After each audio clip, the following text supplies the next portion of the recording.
दोस्तों नमस्कार। दोस्तों मैं विमल शाही आप सभी लोगों का अपने चैनल में स्वागत करता हूं और उम्मीद करता हूं कि आप लोग सब लोग स्वस्थ होंगे एवं मस्त होंगे।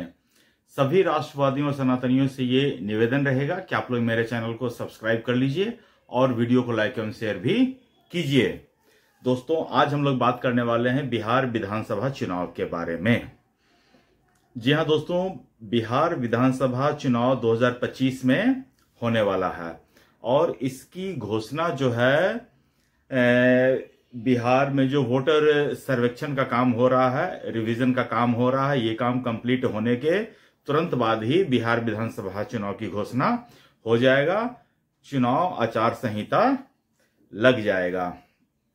इससे पहले नीतीश कुमार जो बिहार के मुख्यमंत्री हैं वो एक पर एक घोषणाएं करने में व्यस्त हैं। वो सारी घोषणाएं जो सीधा जनता से रिलेटेड है, वो घोषणाएं जो सीधा जनता के दिल को छू रहा है। और नीतीश कुमार के बारे में जो विरोधी दल लगातार बातें कर रहे हैं कि नीतीश कुमार की तबीयत खराब है, नीतीश कुमार का बिहार सरकार पे कंट्रोल नहीं रह गया है, नीतीश कुमार किसी तरह का मीटिंग नहीं कर रहे हैं, उन सब को नीतीश कुमार ने एक कि सोचने पर मजबूर कर दिया है। अब देखिए नीतीश कुमार अभी रिसेंटली जो उन्होंने 3 घोषणाएं की हैं। पहली घोषणा जो है 35% महिला आरक्षण का घोषणा किया है। तो इससे जो है तमाम महिलाएं, और जो महिलाएं तो पहले ही भी नीतीश कुमार की को पसंद करती थी और तमाम महिलाओं का वोट नीतीश कुमार को जाता था। उसके बाद दूसरी जो योजना का उन्होंने घोषणा किया है कि जो वृद्धा पेंशन है वो 400 से बढ़ाकर सीधा 1100 कर दिया गया है। इससे भी करीब 2 करोड़ लोगों को डायरेक्ट फायदा पहुंचेगा। अब जो उन्होंने तीसरी घोषणा किया है वो घोषणा नीतीश कुमार को पुनः सत्ता में स्थापित करने वाला हो सकता है, ऐसा मेरा अनुमान है। और वो घोषणा है 100 यूनिट तक फ्री बिजली, मुफ्त बिजली का जो ऐलान है।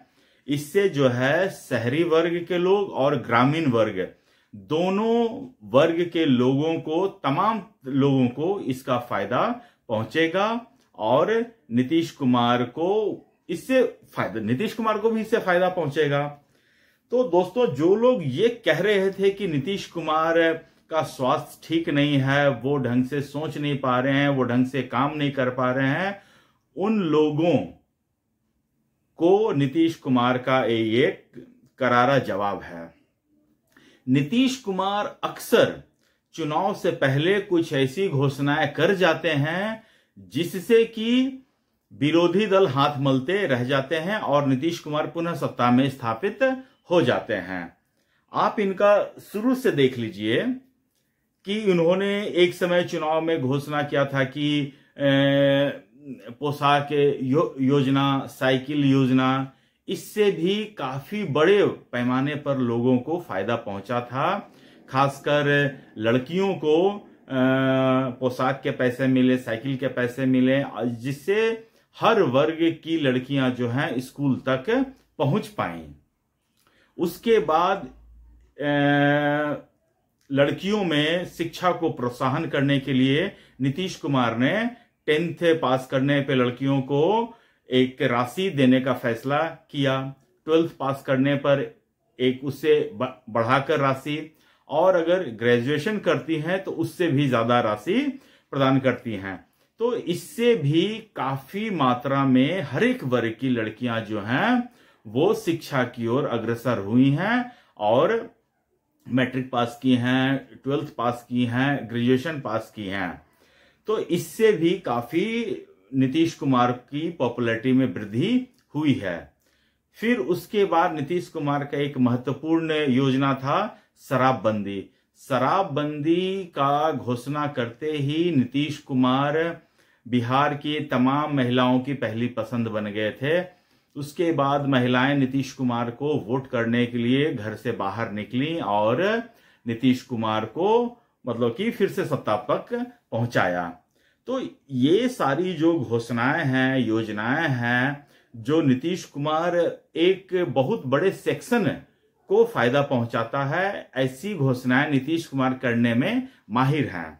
और जो अब तक जो विपक्षी लोग दल ये सोच रहे थे कि हम ये योजना करेंगे, हम वो योजना करेंगे, हम ये चीज इंप्लीमेंट करेंगे, नीतीश कुमार पिछले 20 साल में वो सारी योजनाएं को ऑलरेडी इंप्लीमेंट करके चल रहे हैं।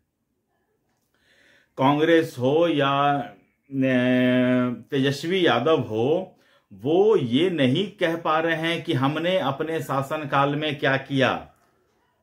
लालू यादव ने भी 15 साल बिहार में शासन किया, उनके शासनकाल में क्या हुआ था ये सबको पता है।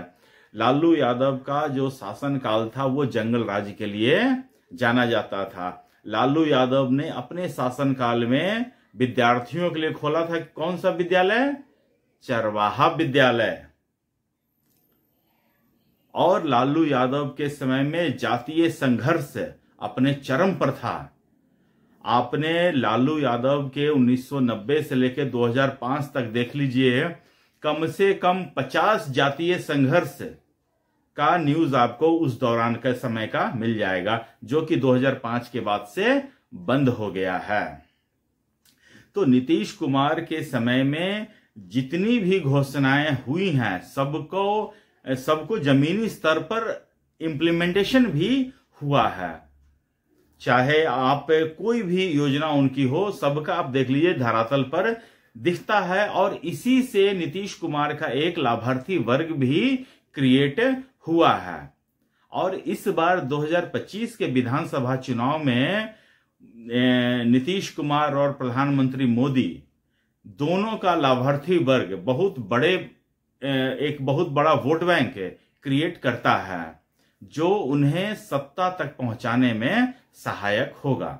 आप देख लीजिए 2024 के चुनाव में जहां बीजेपी को यूपी में नुकसान झेलना पड़ा, महाराष्ट्र में नुकसान झेलना पड़ा, पश्चिम बंगाल में नुकसान झेलना पड़ा, वहीं बिहार में उतना ज्यादा नुकसान नहीं झेलना पड़ा जितना अन्य स्टेट में झेले हैं, क्योंकि बिहार में लाभार्थी वर्ग की जो संख्या है और एक लॉयल वोटर्स हैं जो बीजेपी और जेडीयू के लिए डेडिकेटेड हैं, वो जब कभी भी वोट देने जाते हैं तो वो ये सोचने पर मजबूर हो जाते हैं कि अगर बीजेपी कमजोर हुई, अगर नीतीश कुमार कमजोर हुए तो लालू यादव को पावर मिल जाएगा।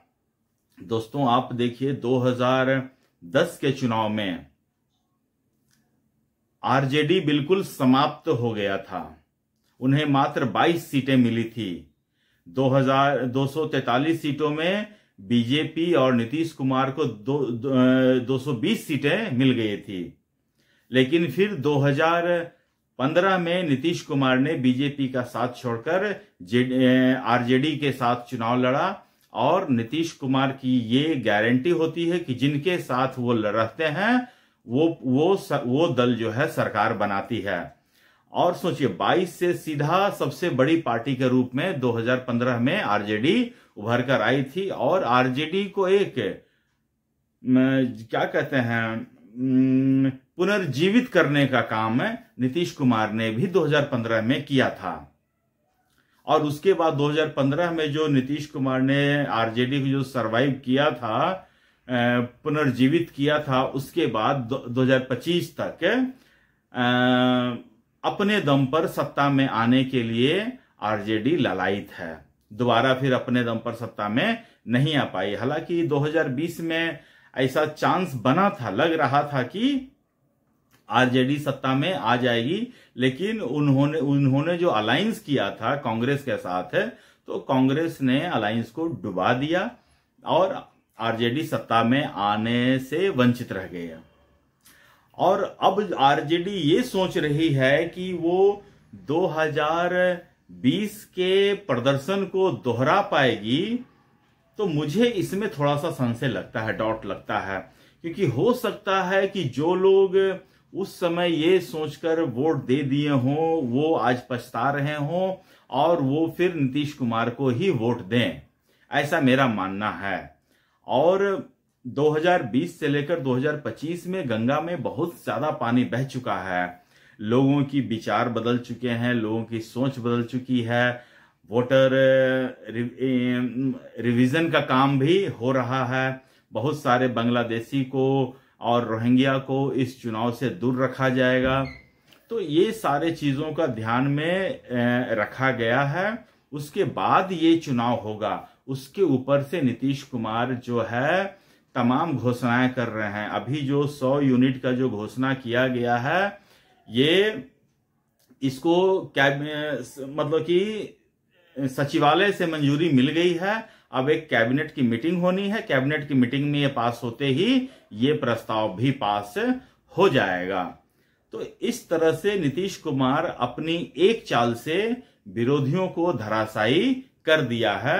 विरोधी को अब फिर से नया प्लान बनाने की जरूरत पड़ जाएगी, क्योंकि नीतीश कुमार जो भी मतलब कि जो भी विरोधी सोचते हैं कि हम ये करेंगे, वो काम नीतीश कुमार ऑलरेडी कर देते हैं। तो सत्ता में रहने का कुछ फायदा तो होता ही है। आप देखिए, झारखंड में ही हेमंत सोरेन सत्ता में है और सत्ता में रहते हुए ही उन्होंने मैया बहन स्कीम की घोषणा की थी और उस घोषणा का फायदा हेमंत सोरेन को पहुंचा। तो इसी तरह है, अगर नीतीश कुमार भी कुछ घोषणाएं करते हैं, इम्प्लीमेंटेशन चुनाव से पहले कर देते हैं, तो उसका फायदा डेफिनेटली नीतीश कुमार और बीजेपी की सरकार को होगा। दोस्तों, आज के लिए मुझे इतना ही अपडेट देना था। आप लोग अपना ख्याल रखिए, स्वस्थ रहिए, मस्त रहिए। तब तक के लिए नमस्कार, बाय।